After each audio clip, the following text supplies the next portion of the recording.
Hi viewers, welcome to verse media. నేను మహేష్. సస్తాకి ఎలా application చేసుకోవాలని అడుగుతున్నారు. సో ఈరోజు మన ఈ వీడియోలో డీటెయిల్గా అప్లికేషన్ గురించి డిస్కస్ చేద్దాం. ఆల్రెడీ కోర్సెస్ గురించి మళ్ళీ చెప్పి మీ టైం వేస్ట్ చేయను. కోర్సెస్ గురించి కానీ, వాటి యొక్క ఫీజు గురించి కానీ, వాటి యొక్క ఇంటేక్ కానీ, కట్ ఆఫ్ ర్యాంక్స్ ఇవన్నీ కూడా డీటెయిల్ వీడియో మన ఛానల్లో ఉంటుంది. మీకు ఆ యొక్క లింక్ని యొక్క డిస్క్రిప్షన్లో కూడా యాడ్ చేస్తాను. మీరు సోషల్ మీడియాస్లో చూస్తున్నట్టయితే కామెంట్ సెక్షన్లో కూడా పిన్ చేసి పెడతాను. ఇక వివరాల్లోకి వెళ్దాం. సో ఈ అప్లికేషన్ లింక్ అనేది కూడా మీకు డిస్క్రిప్షన్లో ఉంటుంది, ఒకసారి చెక్ చేసుకోండి, లేదా మన యొక్క వాట్సాప్ ఛానల్లో షేర్ చేస్తాం. సో మనం ఈ వీడియోలో పూర్తిగా స్టెప్ బై స్టెప్ డిస్కస్ చేస్తాం. ఇక ఇవన్నీ స్టెప్స్ మొత్తం ఎన్ని ఉంటాయి? 6 స్టెప్స్ అనేవి ఉంటాయి. సో 6 స్టెప్స్ పరంగా ఫస్ట్ మీరు రిజిస్ట్రేషన్ అండ్ ప్రొఫైల్ సెటప్ అనేది చేసుకోవాల్సి ఉంటుంది. సో మీ యొక్క డీటెయిల్స్ అన్ని ఫిల్ చేసిన తర్వాత నెక్స్ట్ స్టెప్ 1 మనకి పర్సనల్ ఇన్ఫర్మేషన్ అవన్నీ మీకు చూపిస్తాను, ఓకేనా. ఆ తర్వాత parent are Guardian details. Step 3 and 4 economic and documents అనేవి అప్లోడ్ చేయాలి. ఇక step 5 choice of branch selection, మీరు కూడా ముందే సెలెక్ట్ చేసుకోవాలి, ఓకే. ఆ తర్వాత పేమెంట్ కన్ఫర్మేషన్ చేయాల్సి ఉంటుంది. డిస్క్రిప్షన్ లింక్ మీరు క్లిక్ చేస్తే మీకు ఇలా ఓపెన్ అవుతుంది అనమాట సైట్ అనేది. అక్కడ రిజిస్టర్ లేదా రిజిస్టర్ విత్ డిజీ లాకర్ ఉంటుంది. సో మీరు ఆల్రెడీ రిజిస్టర్ అయి ఉంటే click here to login click చేయండి. ఇఫ్ ఇన్ కేస్ న్యూగా రిజిస్టర్ అవుతుంటే రిజిస్టర్ అని క్లిక్ చేయండి.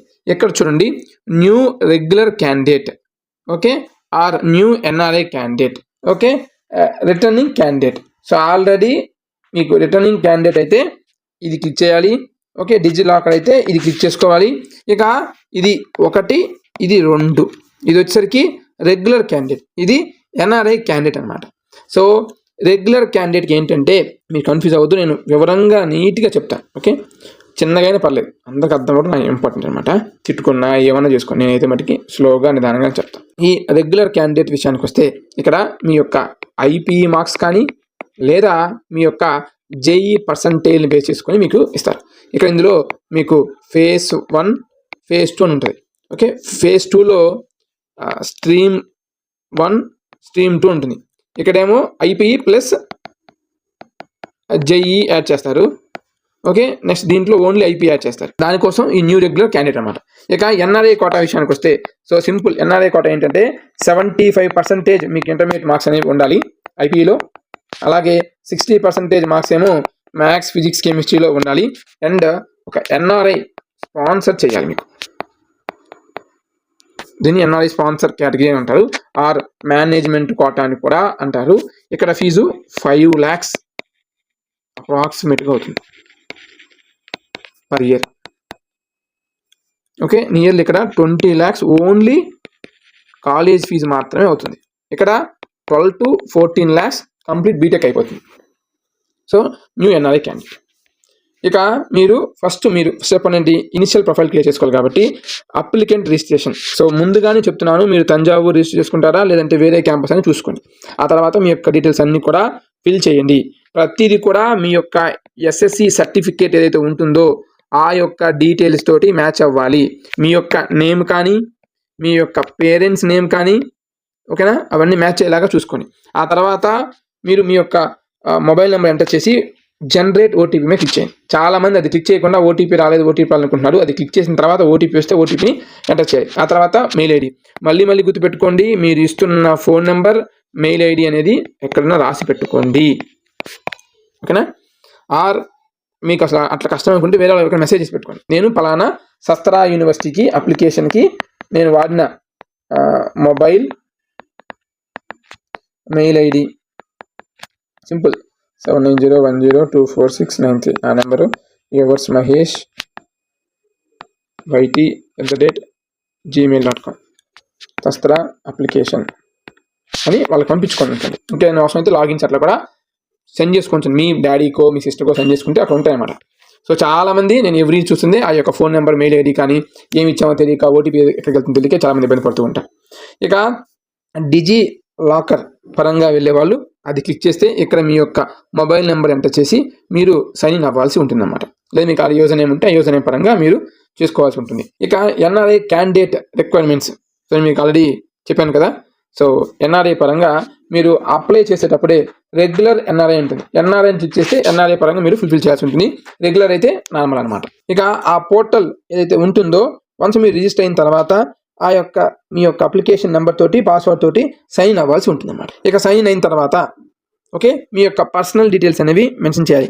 మీ యొక్క పేరు కరెక్ట్గా ఉందా లేదని చెక్ చేసుకోండి అనమాట. అలాగే మీ ఇందాక ఇచ్చుంటారు కాబట్టి మళ్ళీ ఏం ఎంటర్ చేసిన అవసరం లేదు, చెక్ చేసుకోండి. వాటితో పాటు date of birth, email ID, okay, applicants యొక్క mobile number and WhatsApp number ఉంటే WhatsApp number, gender, nationality, religion, community, caste, blood group ఇవన్నీ ఇవ్వాల్సి ఉంటే ఇవ్వచ్చు అనమాట. సో వాటి తర్వాత మీ యొక్క పర్మనెంట్ అడ్రస్ డీటెయిల్స్ కూడా ఫిల్ఫిల్ చేయాల్సి ఉంటుంది. సేమ్ యాజ్ ఎన్ఆర్ఐ వాళ్ళకు కూడా అంతే. ఎవరు ఆ స్పాన్సర్ చేస్తున్నా వాళ్ళ యొక్క నేము ఖచ్చితంగా మెన్షన్ చేయండి. అదేవిధంగా రిలేషన్షిప్ అనేది కూడా మెన్షన్ చేయండి. అండ్ ఆ యొక్క ఎన్ఆర్ఐ స్పాన్సర్ యొక్క అడ్రస్, వాళ్ళు ఏ కంట్రీలో ఉంటున్నారు, వాళ్ళ యొక్క యాన్యువల్ ఇన్కమ్ అండ్ మీతో ఉన్న రిలేషన్షిప్ అనేది కూడా మెన్షన్ చేయాల్సి ఉంటుంది. ఆ తర్వాత స్టెప్ నెంబర్ 2 అనమాట, మ్యాపింగ్ పేరెంట్స్ యొక్క డీటెయిల్స్. సో మీ యొక్క పేరెంట్స్ డీటెయిల్స్ అన్ని కూడా ఇక్కడ యాడ్ చేయాల్సి ఉంటుంది. ఆ తర్వాత ఎడ్యుకేషనల్ క్వాలిఫికేషన్స్ యొక్క డీటెయిల్స్ అనేవి మెన్షన్ చేయాలి. ఇక next step 4 documents attachments. So ఇక్కడ మీరు 10th class mark sheet attach చేయాలి. అలాగే 12th మార్క్ షీట్ కూడా అటాచ్ చేయాలి. సో 12th మార్క్ షీట్ మనం డౌన్లోడ్ చేసుకోవచ్చు అనమాట. మెమోస్ రిలీజ్ అయినాయి అనుకుంటా, ఒకసారి నేను చెక్ చేయాలి. మెమోస్ కానీ రిలీజ్ అయితే ఆ మెమోస్ కూడా మీరు అటాచ్ చేసుకోవచ్చు. ఆన్లైన్లో కూడా రిలీజ్ అవుతుంది మెమోస్ అనేవి. సో ఇంకా రిలీజ్ నేను ఇంకా చెక్ చేయలేదు అనమాట ఈ వీడియో చేసేటానికి అయితే.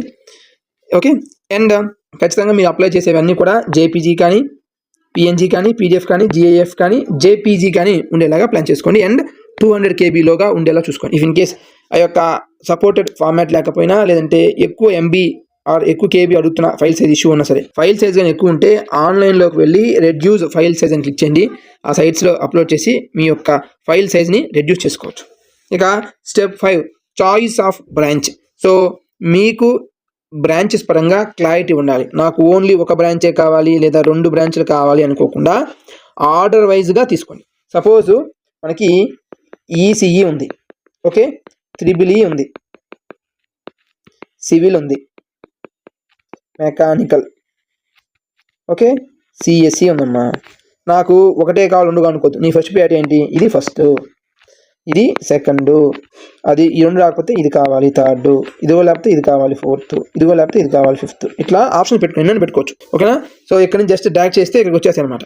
వాటిని మళ్ళీ ఏమన్నా ఆర్డర్ కూడా సార్టింగ్ అనేది చేసుకోవచ్చు. ఇక ఫైనల్ స్టెప్ అనమాట, అదే పేమెంట్ చేయాలి. సో అమౌంట్ ఎంత ఉందో క్రాస్ చెక్ చేసుకొని ఆ యొక్క అమౌంట్ అనేది పే చేయాలి. సో మీరు ఆ పేమెంట్ పరంగా ఇక్కడ చాలా పేమెంట్ గేట్వేస్ ఉంటాయి, అవన్నీ కూడా మీరు చెక్ చేసుకొని దాని పరంగా ప్లాన్ చేసుకోండి. సో ఇది మనకి శస్త్ర అప్లికేషన్ పరంగా అనమాట. చాలా సింపుల్గా ఉంటుంది, అప్లై చేసుకోండి. మీకు ఏం డౌట్స్ ఉంటే నాలాగా చాలామంది యూట్యూబ్లో వీడియోస్ పెట్టుంటారు, ఒకసారి చెక్ చేసుకోండి. మీ డౌట్స్ తోటి అప్లై చేయొద్దు, ప్రాపర్గా చెక్ చేసుకొని మీరు అప్లికేషన్ అనేది పెట్టుకోండి. అలాగే మీకు ఇక్కడ స్క్రీన్ మీద కనిపిస్తున్నాయి వీళ్ళ యొక్క కాంటాక్ట్ డీటెయిల్స్. ఎన్ఆర్ఐ అడ్మిషన్స్ పరంగా ఏమైనా ఇన్ఫర్మేషన్ ఉంటే వీళ్ళకి కాల్ చేయండి. జనరల్ అడ్మిషన్స్ పరంగా ఉంటే వాటి యొక్క కాంటాక్ట్ డీటెయిల్స్ అనమాట. ఈ టైమింగ్స్లోనే కాల్ చేయండి. నాకు కానీ కాల్ చేసినట్టు వాళ్ళు కాల్ చేయొద్దు. నాకు మరి దారుణంగా 10కి, 11కి, 12కి, ఇది నైట్ ఆ టైంలో కాల్ చేసి సార్ ప్లీజ్ సార్ అంటారు. ఏం చేస్తాం, అట్లా ఉంటుంది. వీళ్ళకి కూడా ఆ టైంలో కాల్ చేయండి. ఆ టైంలో కాల్ చేసి లిఫ్ట్ చేయరు. నేనైనా సరే ఫర్దర్గా పోతే లిఫ్ట్ చేయను. ఏంటి మరి దారుణంగా 10కి, 11కి, 12కి కాల్ చేస్తే అట్లా కష్టం కదా. ఎనివే ఓకేనా. సో ఇఫ్ ఇన్ కేస్ నాకు ఈ అప్లికేషన్ మాకు అర్థం కావట్లేదు, ఏమైనా సపోర్ట్ చేయండి అంటే, సో నేనైతే అప్లై చేయడానికి నాకు అంత టైం అయితే ఉండదు. మా టీం మెంబర్ని మీకు అసైన్ చేస్తాను. సో అతను అప్లికేషన్కి 50 రూపీస్ కానీ 100 రూపీస్ కానీ అలా ఛార్జ్ చేసుకుంటారు అనమాట. ఓకేనా. సో మీకు ఒకవేళ అప్లికేషన్ పరంగా సపోర్ట్ కావాలనుకుంటే నా నెంబర్ తెలుసుగా 7901024693 అనే నెంబర్కి వాట్సాప్ ద్వారా శస్త్ర అప్లికేషన్ సపోర్ట్ అని మెసేజ్ చేయండి. ఓన్లీ శస్త్ర పెడితే నేను శస్త్ర వీడియో ఇస్తాను. శస్త్ర అప్లికేషన్ సపోర్ట్ అని మెసేజ్ చేస్తే నేను మీకు ఆ అబ్బాయి నెంబర్ ఇవ్వడం కానీ లేదా మీ నెంబర్ అబ్బాయికి ఇవ్వడం కానీ చేస్తాను. అతను మీకు అప్లికేషన్ పరంగా సపోర్ట్ చేస్తారు. సో నా సైడ్ నుంచి అయితే అదండి. లేదు మీకు నియర్ బై నెట్ షాప్స్ అవి ఉన్నాయనుకుంటే అక్కడే అప్లై చేసుకుని పర్లేదు.